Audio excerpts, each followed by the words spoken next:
Hello, thank you for joining me on Cliff's Bible Bites.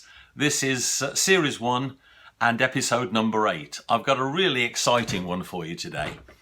You know that we've been looking at some of the prophecies in the Old Testament and New Testament given by men, but today I've got one given by God himself. I'm talking about Jesus Christ, who said these words in the Gospel of Luke, chapter 21 and verse 24. He made this prediction: Jerusalem will be trampled down by the Gentiles until the times of the Gentiles be fulfilled. Jerusalem will be trampled down by the Gentiles until the times of the Gentiles are fulfilled.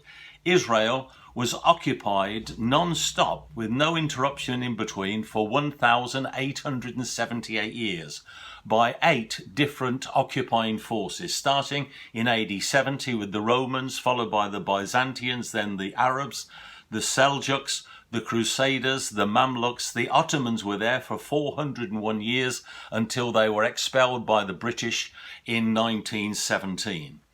This amazing story happened during World War I.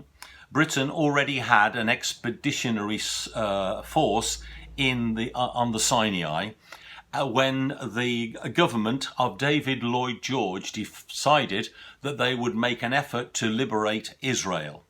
And so there was 3 battles at Gaza.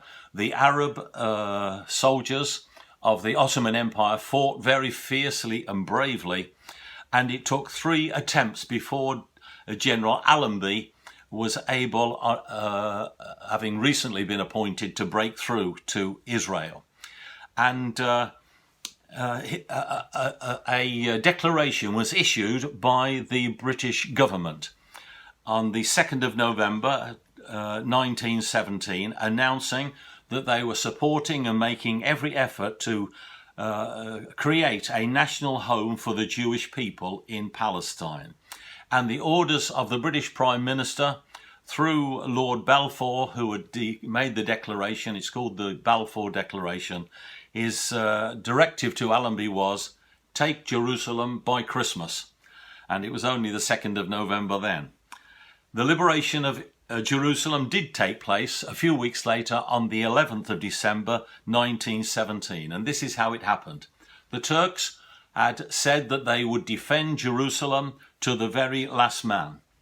General Allenby sent up a couple of scout planes, new inventions, only 14 years since they'd been invented. And he sent them over the city backwards and forwards to reconnoitre and to see what the defences of the Ottoman Empire were like. And suddenly the Turkish Empire changed its mind and decided to vacate the city. And they left Jerusalem, I presume, on the other side. And so General Allenby was able to take possession of the city without a single shot being fired. And he didn't ride in like a conquering hero. He went in on foot because, being a Christian believer, he had great respect for the city that was loved by our Lord. Now, how did this come about? How did this happen?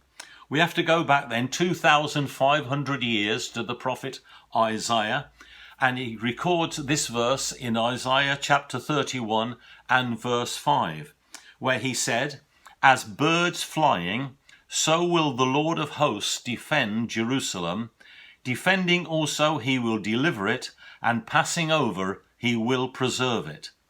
Now, Bible scholars for some years have thought, were these birds that flew over, were they angels actually, or was it God's brooding presence? I'd like to offer another explanation. I can't be absolutely certain about this, but I'll offer it for your consideration. As I just mentioned, 14 years before, the Wright brothers had their first powered flight at Kitty Hawk in North Carolina. And that was on the 3rd of December 1903. And so General Allenby had 2 of what we would call really ancient flying biplanes at his availability. And he used them to reconnoitre over the city. Now the question is, was it those biplanes that scared the Ottoman Empire away? I mean, imagine that you had never seen an aeroplane ever, and suddenly a biplane flew overhead. How would you describe such an aeroplane? I think you might say it was like birds flying, actually. I read Gordon Lindsay's book, which has been a great blessing to me, along with all his other writings. And this is what Gordon Lindsay said. He seems to support this idea. He said, when Jerusalem was besieged by Allenby in 1917, his two scouting planes so startled the Turks, who had never before seen an aeroplane, that it contributed to their decision to leave Jerusalem without firing a shot. That was in Gordon Lindsay's book, The Founder of Christ for the Nations in Dallas, Texas, 21 Signs Fulfilled in Israel. The reason I'm suggesting it is because there is another incident that involved aeroplanes in the defense of Israel. Israel, after this, of course, became a nation, which was declared on the 14th of May 1948 by Prime Minister David Ben-Gurion.